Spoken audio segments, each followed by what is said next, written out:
प्रार्थना के समय दीनता होनी चाहिए। और प्रार्थना की बहुत बड़ी महिमा है। इतनी महिमा है कि पूजा पद्धति में 5 उपचार, 16 उपचार और इसके बाद अनंत उपचार, राजोपचार जिनको कहते हैं। राजा लोग भगवान की सेवा करते हैं तो अनंत उपचार हो जाते हैं। साधारण लोगों की 16 उपचार होते हैं। गरीब आदमी 5 ही उपचार से पूजा कर देता है। 5 ही वस्तु लेती, जल चढ़ा दिया, चंदन चढ़ा दिया, फूल चढ़ा दिया, आरती भोग, 5 ही उपचार से हो जाता है। और इन 5 उपचारों के साथ, षोडश 16 उपचारों के साथ और राजोपचारों के साथ, सबके साथ अगर आप प्रार्थना नहीं करें तो उपचार स्वीकार नहीं होंगे, भगवान नहीं मानेंगे।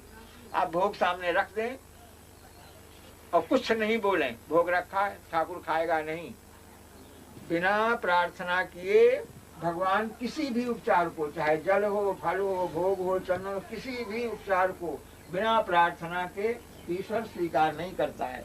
और मंत्र पढ़ने की जो विधि है वो प्रार्थना ही है। भोग और पूजा करते समय वैदिक, तांत्रिक, लौकिक सब प्रकार के मंत्र पढ़े जाते हैं।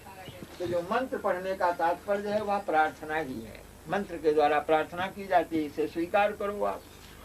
और वैदिक मंत्र नहीं आते हैं, अधिकार नहीं है, तो पुराण के मंत्र पढ़े जाते हैं।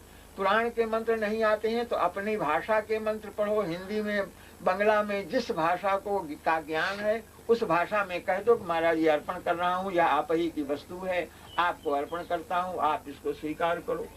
यह मैं कहाँ से लाया, दूध लाया, फल लाया, फल फूल लाया, ये मेरा बनाया हुआ नहीं है, यह सब आप ही की वस्तु है और आप इसको स्वीकार करो। तदीयं वस्तु गोविंद तुभ्यमेव समर्पये। और इस तरह से जब प्रार्थना करोगे तो ईश्वर को स्वीकार करने में देर नहीं लगेगी। अंगद सिंह ने हीरा को 700 कोस से कहा, प्रभो तिहारी वस्तु, हे प्रभु यह आपकी वस्तु है, आप इसको लीजिए। तो कहा अंगद सिंह, और यहाँ से 700 कोस दूर जगन्नाथ जी ने हाथ बढ़ा करके हीरा को ले लिया। इसलिए ले लिया कि उन्होंने प्रार्थना, हृदय से प्रार्थना की थी, हम तो आपको अर्पण करना चाहते हैं, दुष्ट लोग छीनना चाहते हैं, और प्रभु तिहारी वस्तु, यह आप ही की वस्तु है, हम इसको बनाए नहीं, कहीं से लाए नहीं, और यह आपकी वस्तु है, तो अपनी वस्तु को आप स्वीकार कीजिए। इस तरह से प्रार्थना करने पर ठाकुर ने हीरा को अपने हाथ में ले लिया, पानी में नहीं गिरने दिया। भगवान को प्रणाम करते समय मैं आपका हूँ, आपको प्रणाम करता हूँ, आप हमें स्वीकार कीजिए। ऐसा कहने पर भगवान जीव को स्वीकार कर लेते हैं। जीव को जब भगवान स्वीकार करते हैं तभी वह पवित्र होता है। भगवत अर्पित भये बिना कोई जीव पवित्र नहीं हो जाता है। तो प्रार्थना करनी चाहिए। प्रार्थना करने पर सामने रख करके भोग रखा गया, और आप राजा महाराजा हैं और जाने कितने कितने भक्त लोग आपको भोग लगाते हैं, लेकिन उन भोगों के समान तो हमारा यह भोग नहीं है, सामान्य वस्तु है। लेकिन आप तो केवल प्रेम के पुजारी हैं, दया पूर्वक भक्त के अर्पित भोग को, पदार्थ को आप स्वीकार करते हैं। वैसा प्रेम में तो हमें नहीं है। लेकिन जिस तरह से आपने सुदामा के द्वारा अर्पित चूड़ा खा लिए थे, जिस तरह से आपने शबरी के द्वारा अर्पित फल फूल बेर खा लिए थे, उसी प्रेम के साथ आप स्वीकार कीजिए। शबरी के समान, सुदामा के समान हमारा प्रेम नहीं है, लेकिन शबरी का और सुदामा का नाम लेने से भगवान को, नाम जब सुनेंगे याद आ जाएगी तो भगवान जो है शबरी का नाम ले रहा है, तो भगवान उस पदार्थ को स्वीकार कर लेंगे। कहने का तात्पर्य बिना प्रार्थना के कोई वस्तु भगवान स्वीकार नहीं करते हैं। चाहे जितने उपचार हैं, हर उपचार के साथ प्रार्थना होनी चाहिए। वल्लभ कुल के मंदिरों में कीर्तनिया जो है वह तैयार रहता है, जो भी उपचार सामने आता है, जो भी सेवा होती है उसका कीर्तन करता है भगवान।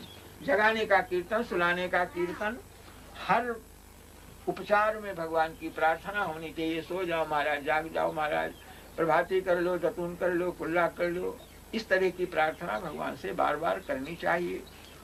और जितने उपचार हैं, कोई उपचार हमारे पास नहीं है। सब उपचार हो और प्रार्थना न हो तो वह उपचार भगवान स्वीकार नहीं करेंगे। और कोई उपचार न हो, केवल प्रार्थना की जाए, फल फूल जल चंदन भोग कुछ नहीं है, केवल एक प्रार्थना ऐसी है, भगवान से विनती की जाए तो भगवान प्रसन्न हो जाएंगे। इसलिए प्रार्थना का बहुत बड़ा महत्व है। और उपचार तो ढूंढना पड़ेगा, लाना पड़ेगा, इकट्ठा करना पड़ेगा, लेकिन प्रार्थना के लिए कहीं जाना नहीं पड़ेगा। प्रार्थना तो खाट पर पड़े पड़े हो सकती है, सामने बैठकर हो सकती है, घूमते चलते फिरते मन ही मन हो सकती है, हर समय भगवान की प्रार्थना हो सकती है। इसलिए प्रार्थना करके भगवान से क्षमा याचना करनी चाहिए। जाने अनजाने कोई हमसे दोष हो गए हों, हम तो जन्म जन्मांतर के सदा सर्वदा के पापी हैं और आप पापियों को पवित्र करने वाले हैं। कोई ऐसा निंदित कर्म संसार में नहीं है जिसको हमने न किया हो। आज हम आपकी शरण में हैं, हमको आप स्वीकार कीजिए, हमको पवित्र कीजिए।